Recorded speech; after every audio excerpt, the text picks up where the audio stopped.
ओम शांति। आज 18 जनवरी आने के पहले सभी बाप समान बनने का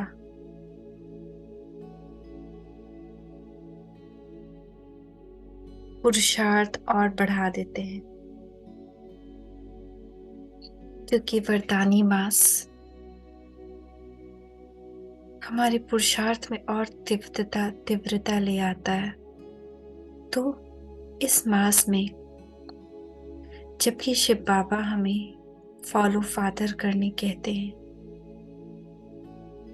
तो हम बाबा के बारे में सब कुछ जान उनके गुण को ग्रहण करें और तीव्रता से और दृढ़ता से। और इसके लिए आए हम सूक्ष्म वतन में बैठ अव्यक्त स्थिति में स्थित हो, बाप दादा के सामने बैठ ब्रह्मा बाबा की कहानी उनके सामने सुने और उनसे निकलती किरणों से संपूर्ण बनते जाएं। तो आइए देखें अपने आप को फरिश्ता स्वरूप में, लाइट स्वरूप में, लाइट की बॉडी में, अव्यक्त वतन में, बाप दादा के सामने। बाप दादा से हम अनुमति लें इस श्रृंखला को स्टार्ट करने की, शुरुआत करने की, और उनसे अनुमति ले, उनकी दृष्टि लेते हुए हम उनके सारे गुणों को उनकी इस कहानी के द्वारा अपने में ग्रहण करते जाएं। बाबा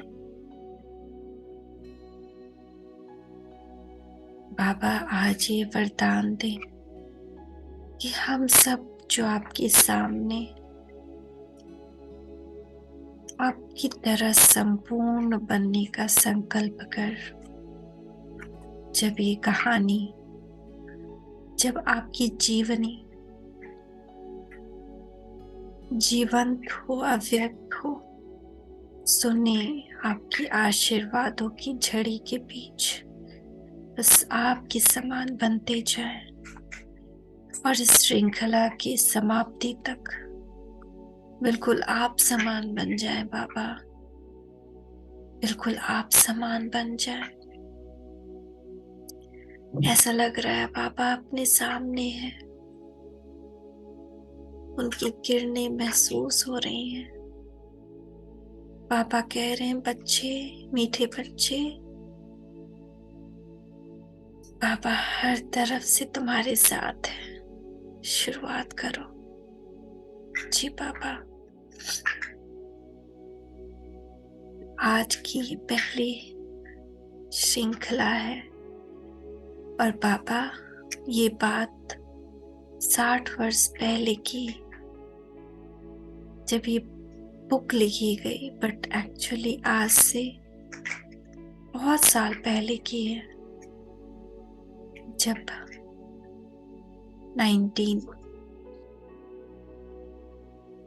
1876 के पहले की भी, जब उस समय सिंध में हिंदू समाज में धार्मिक दशा बहुत बिगड़ चुकी थी।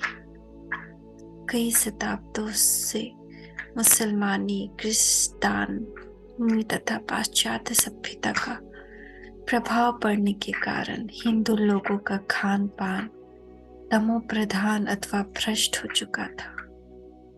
बाबा, शराब और मांसाहार का आम रिवाज था। लोग भक्ति करते थे, परंतु वे जितना पाठ और पूजा करते थे उतना ही उनमें धन के लिए लोभ, व्यापार में छल कपट, व्यवहार में क्रोध और घर में मोह तथा मन में वासना भरी हुई थी। निरर्थक एवं खर्चीली रस्में और थोथे रिवाज समाज में उनकी तरह खाए चले जा रहे थे। पुजारी, पंडित और उपदेशक लोगों से धन बटोरते थे, परंतु वे घर गृहस्थ को पवित्र, सदाचार युक्त एवं शांति संपन्न बनाने वाला वास्तविक ज्ञान नहीं देते थे, क्योंकि वे केवल कर्मकांडी और शस्त्र पाठी ही बन गए थे। यद्यपि लोगों के पास धन था, तथापि उनके घरेलू जीवन मनोविकारों और अशांति के कारण तथा सात्विकता के अभाव के कारण नरकमय बन गया था। माताओं की दशा विशेष तौर पर चिंताजनक थी।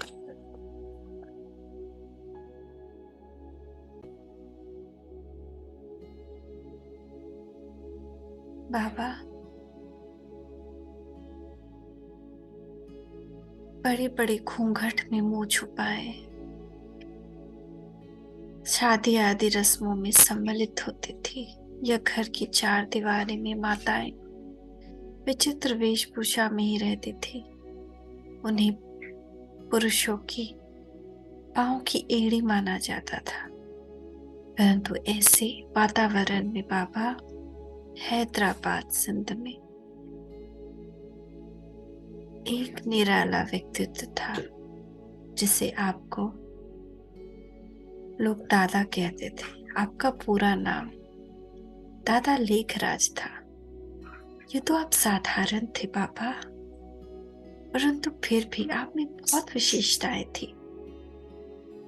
यदि कहीं 100 व्यक्तियों के बीच आप जा रहे होते थे, तो सभी से न्यारे और प्यारे प्रतीत होते और झट से पहचाने जा सकते थे, क्योंकि आपकी आकृति और प्रकृति, आपके कद बुद्ध और व्यक्तित्व में एक अवर्णनीय मनमोहकता थी और आपके व्यवहार में विशेष मधुरता और मृदुलता थी। आपके संबंध में स्नेह तथा सहृदयता थी और आपके स्वभाव में एक चुंबकीय आकर्षण था। आपके नयन बैन, आपका मुखमंडल, आपका विशाल एवं उन्नत मस्तक, आपकी चाल, आपका रहन सहन, आपका शिष्टाचार, आपकी भक्ति भावना सब चित्त को चुराने वाली थी।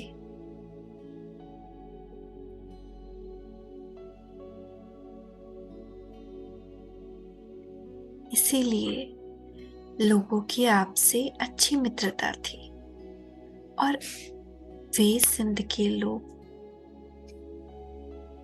आपके स्नेही थे। यद्यपि आप एक मध्यम वर्ग के घराने में आपका जन्म हुआ, तथापि अपने अपनी व्यवहार कुशलता, व्यापार, चातुर्य, ईमानदारी तथा परिश्रम से गिने चुने धनी मानी लोगों में आपने अपना स्थान पा लिया था। आपके जैसा व्यक्ति संसार में कोई बिरला ही होता है। आपने अपने कुटुंब परिवार के लोग, अड़ोसी पड़ोसी, मित्र तथा व्यापार के कारण संपर्क में आने वाले लोग सभी संतुष्ट थे। कोटि कोटि मनुष्य में कोई एक ऐसा मनुष्य होता है जो सब लोगों का प्रिय होता है। ऐसे आप थे बाबा, और उस वक्त आपका नाम दादा लेखराज था। आपकी वेशभूषा, आपकी वाणी भरे मिठास, इसका कोई वर्णन ही नहीं।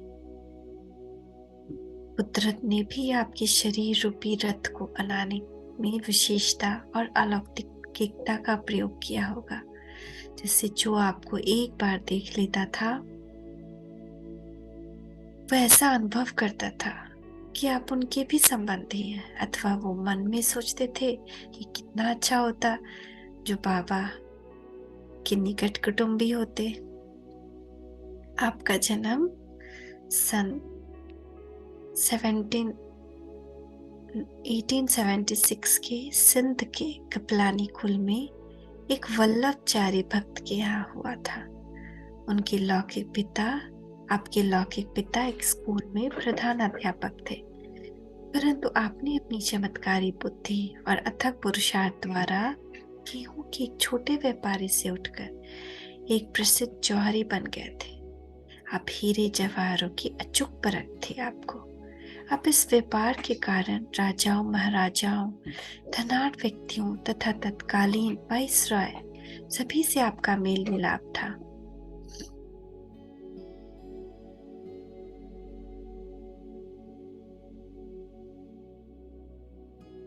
और नेपाल के राज्य कुल तथा उदयपुर के महाराजा का तो आपको विशेष आतिथ्य और स्नेह सम्मान प्राप्त था, और आप उनके राज दरबार में भी आमंत्रित होते थे।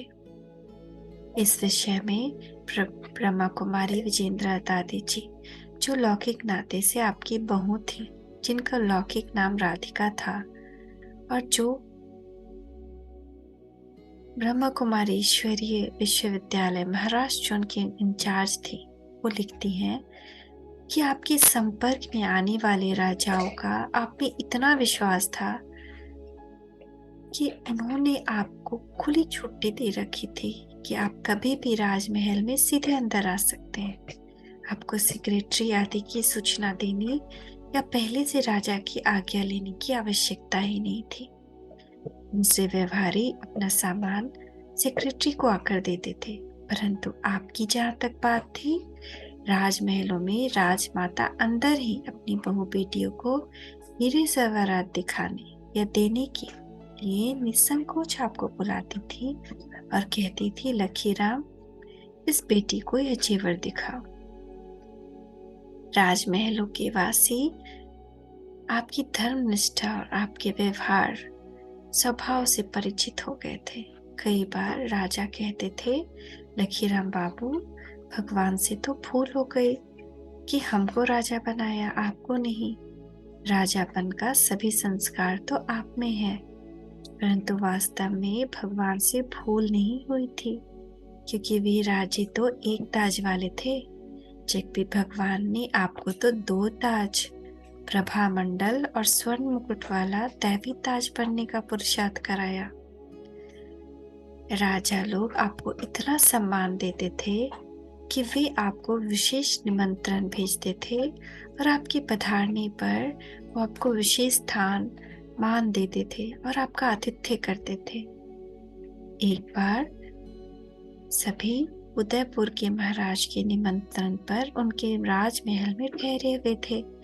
राजा का दरबार लगने वाला था। आप सामने गैलरी में बैठे हुए थे। राजा ने देखा कि आप अकेले बैठे हैं और आपकी युगल और उनका परिवार, आपके परिवार के अन्य सदस्य साथ नहीं बैठे।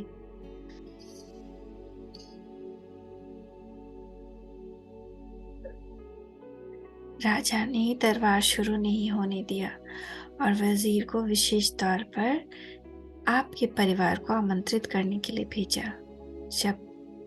जब हम आए, जब सभी परिवार वाले आए, तभी राजा ने स्वागत किया। बैंड बाजे बजे और तब दरबार चालू हुआ। तब राजा ने वजीर को प्रोग्राम दिया कि आपको श्रीनाथ द्वारे ले जाने की व्यवस्था हो। रास्ते में परिवार वालों को ड्राइवर ने बताया कि राजा ने आपकी खास मेहमाननवाजी की, वरना इस प्रकार दरबार कभी नहीं रुका। औपचारिक रीति से आपने कोई बहुत बड़ी शिक्षा प्राप्त नहीं की, परंतु अभ्यास से आप सिंधी का अच्छा मुहावरा था और आप हिंदी के धर्म ग्रंथों का सहज ही अध्ययन कर लेते थे। आप गुरुमुखी में ग्रंथ साहिब अच्छी तरह समझ लेते थे और अंग्रेजी समाचार पत्रों को भी पढ़ा करते थे। आपको पत्र लिखने में विशेष कुशलता प्राप्त थी और अच्छे साहित्य एवं कला की आपको पहली पहचान थी। आपने व्यापारिक जीवन में भी अपनी ही सूझबूझ से जेवरों के नए डिजाइन बनाते थे, कभी किसी की नकल नहीं करते थे। आपका जीवन अनन्य भक्ति भाव और संयम नियम से बंधा हुआ था। आप बाल्यकाल से ही श्री नारायण के अनन्य भक्त थे। श्री नारायण की स्मृति आपको इतनी प्रिय थी कि आप अपनी पूजा पाठ की कक्ष के अतिरिक्त श्री नारायण का चित्र अपने शयनगार में और अपने सिरहाने के नीचे भी रखते थे। उनकी तिजोरी, आपकी तिजोरी और जेब में भी श्री नारायण का चित्र ही रखता था, ताकि दिन भर जिधर भी देखे, जहां भी उनका हाथ पड़े, वहां श्री नारायण उनके सामने आ जाए। बाजार में भी श्री नारायण के जो छपे हुए चित्र मिलते थे, उनमें श्री नारायण को लेटे हुए और श्री लक्ष्मी को उनकी चरणों की दासी के तौर पर पांव दबाते हुए चित्रित किया हुआ होता है। दादा को आपको ये चित्र पसंद नहीं थे, क्योंकि वे इस चित्र को ऐसे समाज का प्रतीक मानते थे जिसमें स्त्री का गौण दासी जैसा अथवा तिरस्कारित स्थान दिया जाता है। इसलिए ये चित्र से ऐसा चित्र बनवा लेते थे जिसमें कि लक्ष्मी का दासी भाव अंकित ना हो।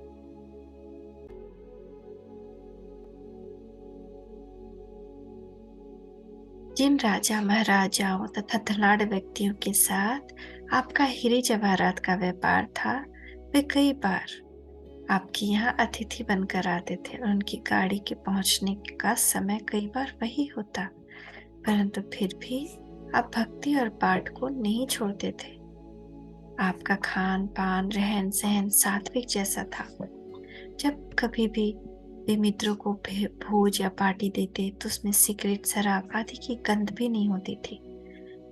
आपके द्वारा दिए गए भोज में सम्मिलित होने वाले राजा तथा रईस लोग कई बार सिगरेट, शराब आदि को न पाकर विनोदपूर्ण लहजे में कहते, दादा पार्टी फीकी रही, परंतु आप मुस्कुराते हुए उत्तर देते थे, आपके लिए हमने अपना धर्म थोड़े ही भ्रष्ट करेंगे। आप तो हमें कागज के नोट देते हैं, परंतु हम तो उनके बदले आपको हीरे देते हैं। ये सुनकर सभी हंस पड़ते।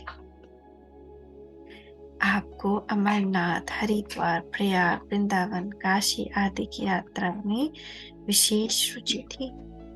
आप उन दिनों अपनी गुरु भावना भी बहुत थी।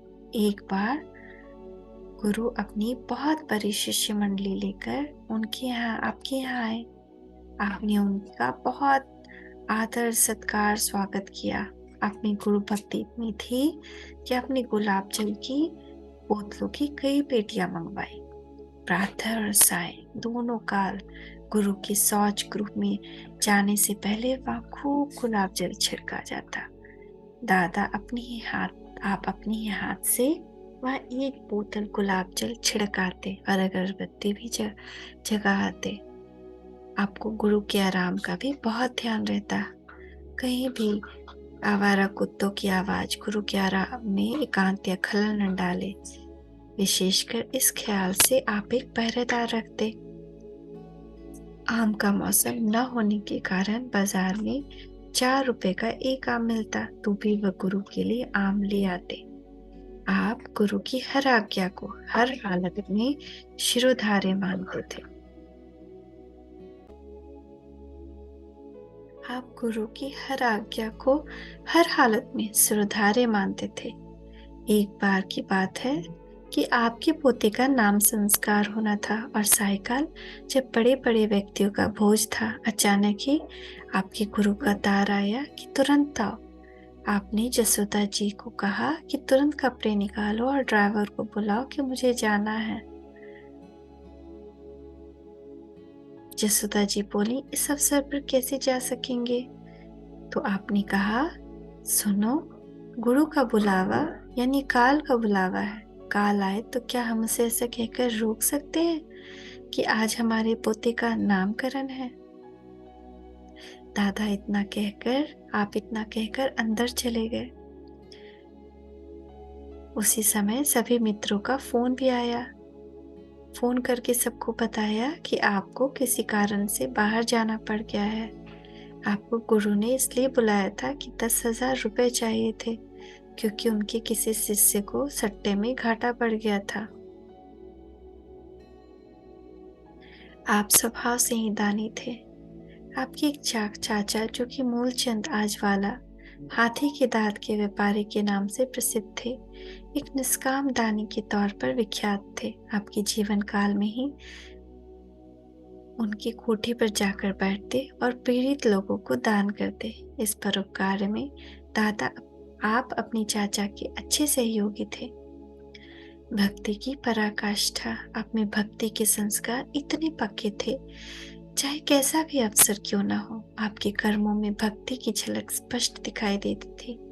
आपने अपनी लौकिक पुत्रियों तथा भतीजी का विवाह कराया तो उन्हें दहेज में हीरे सोने तथा लाखों का सामान देने के अतिरिक्त उन्हें श्रीमद् भगवत गीता तथा चांदी का एक सुंदर मंदिर भी विशेष सौगात के रूप में दिया, ताकि वर और वधू के जीवन में भक्ति भावना बनी रहे।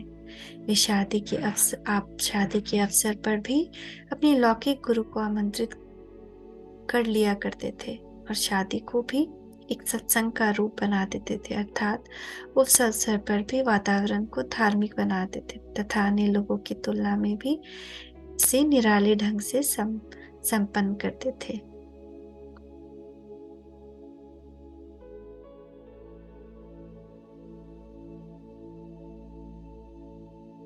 आपकी पुत्री सुशील थी, शोभनीय थी और सुखों में बली थी, परंतु आपने उसका विवाह किसी धनाढ़ कुल के युवक से न करके बोधराज से इस कारण किया कि बोधराज धर्म प्रिय थे। वे चिदाकाशी मठ में अपनी लगन के लिए विशेष रूप से योगी राज नाम से प्रसिद्ध थे। अतः आपने अपने परिवार में भक्ति का वातावरण बनाए रखने के लिए यह कदम उठाया। हालांकि इस कार्य से आपके कुल में बहुत ही हलचल पैदा हुई और बहुत से लोगों का यह एक चर्चा का विषय बन गया कि आपने अपनी ही उच्च कुल को छोड़कर बाहर के एक साधु तुल्य व्यक्ति से के साथ अपनी पुत्री की शादी क्यों की। आपकी पत्नी तो श्री कृष्ण की अनन्य भक्ति थी ही, आपकी बहू में भी भक्ति के बहुत पक्के संस्कार थे और विपुल धन होते हुए भी आप में ऐश अथवा विलासिता के संस्कार नहीं थे, बल्कि आपका जीवन से एक नितांत भद्र सुशील एवं धर्म प्रिय व्यक्ति की भास न आती थी।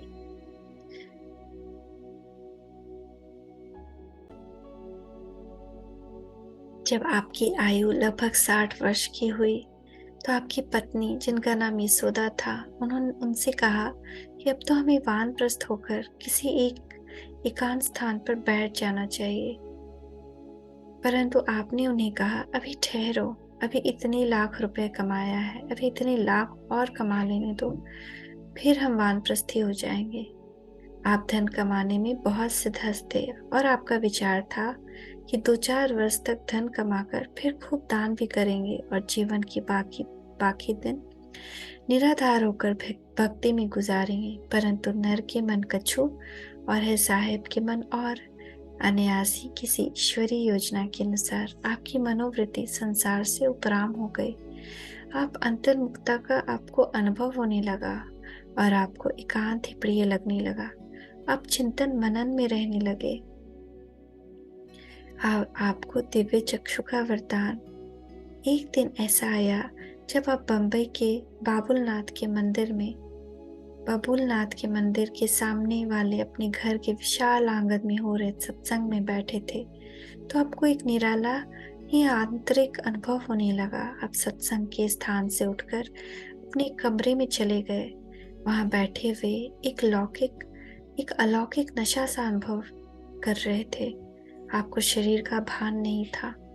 उस अवस्था में आपको सबसे पहले विष्णु चतुर्भुज का दिव्य साक्षात्कार हुआ।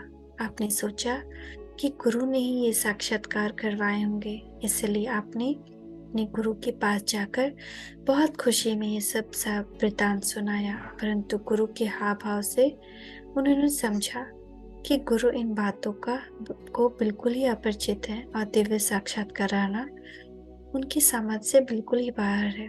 अतः आपका मन अब परमपिता परमात्मा की ओर मुड़ा, जो ही वास्तव में सबका सद्गुरु है। आपके मन में निश्चय हुआ कि दिव्य दृष्टि और दिव्य बुद्धि का दाता केवल परमात्मा है और उस एक को ही सच्चा गुरु मानना चाहिए। उन्हें महसूस हुआ कि परमपिता परमात्मा ने ही आपको दिव्य चक्षु रूप वरदान दिया है।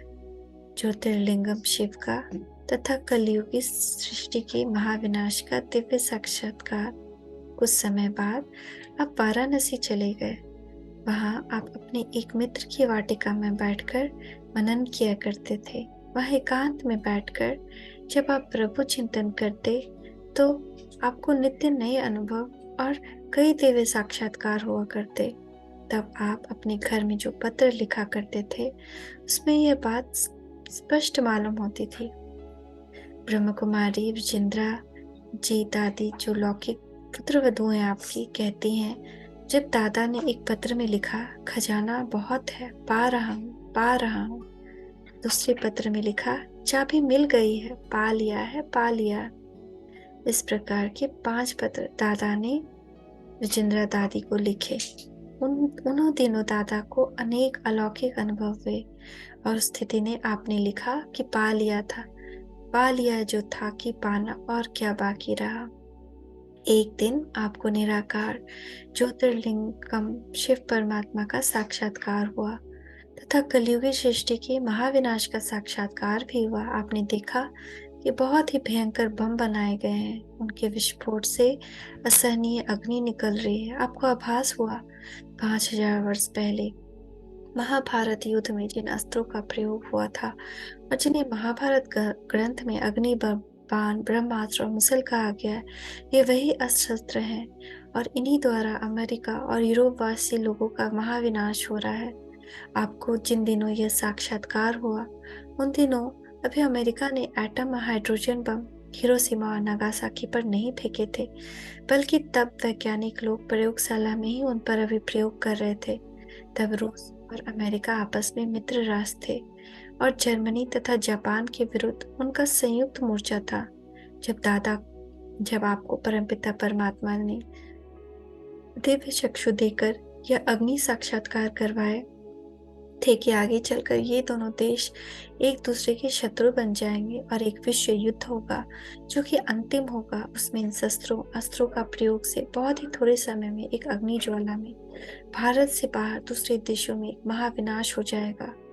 आपने गीता प्रसिद्ध अर्जुन की भांति यह भी साक्षात्कार किया कि सृष्टि में महाविनाश होने के परिणाम स्वरूप करोड़ों आत्माएं परम धाम को वैसे ही लौट रही हैं जैसे पतंगे प्रकाश की ओर लपकते हैं। दादा, आपने दिव्य दृष्टि द्वारा भारत में विकराल गृह युद्धों और प्राकृतिक प्रकोपों का भी अग्रिम साक्षात्कार किया।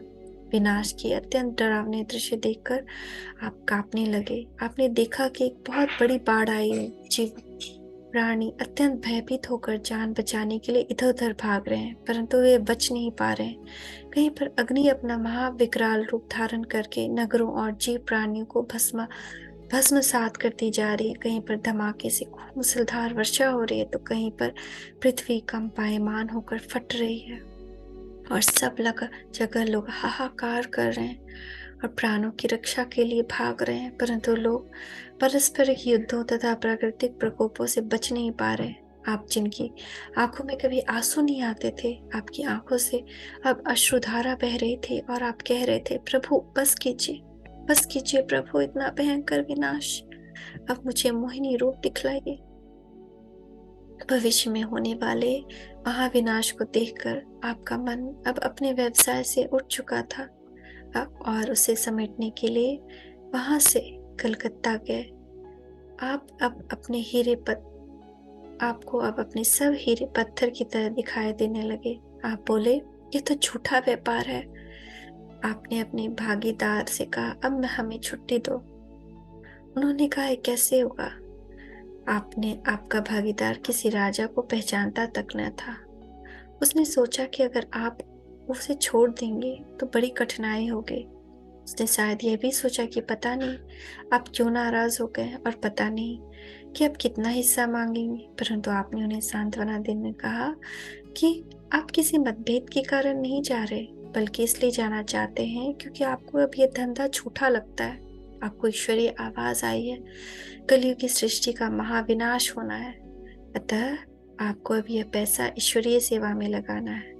आप अभी बैठकर कोई हिसाब किताब नहीं करेंगे, बाद में वकील द्वारा जैसे भी ठीक हो हिसाब करा देंगे।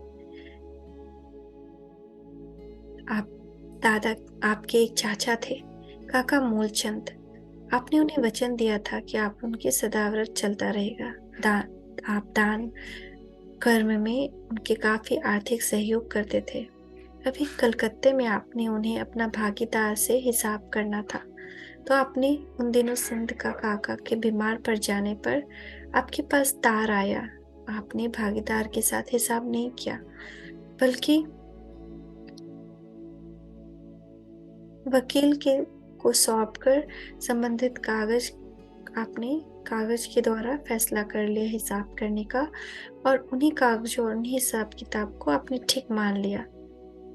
तब आप तब आपने घर में एक तार दिया जिसमें लिखा था, आलिफ को अल्लाह मिला, बे को मिली झूठी बादशाही, आई तार अलिफ की हुआ रेल का राही। यह आलिफ का अर्थ है पहले व्यक्ति अर्थात आपसे, और बे का अर्थ है भागीदार का। ऐसा तार देखकर विचार चलता था, पता नहीं आपको क्या हुआ है। जब आप सिंध आए तो आपका जीवन बिल्कुल ही बदला हुआ था।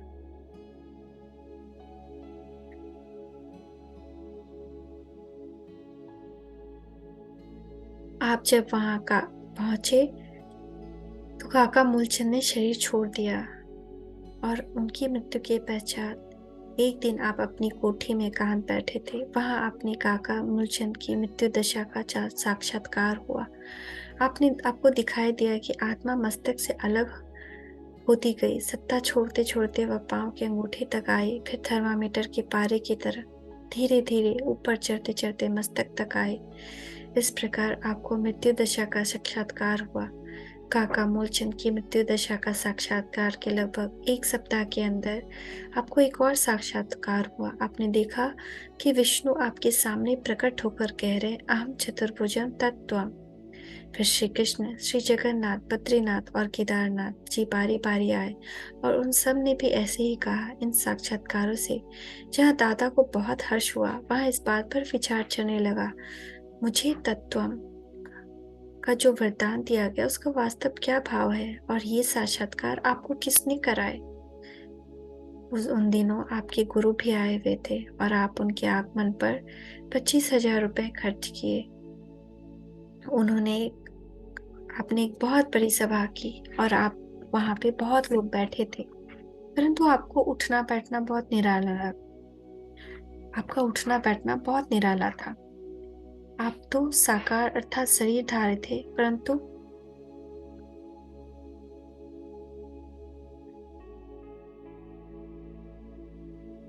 ऐसा लग रहा था जैसे शरीर आपसे दूर है। गुरु का भाषण चल रहा था, परंतु आप सभा से उठ गए।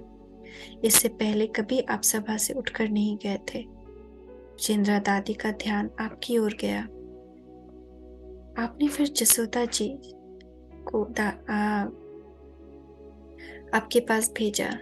जसोदा जी के जाने के बाद आपको ख्याल आया कि विजेंद्रा जी को ख्याल आया कि आप भी जाएं।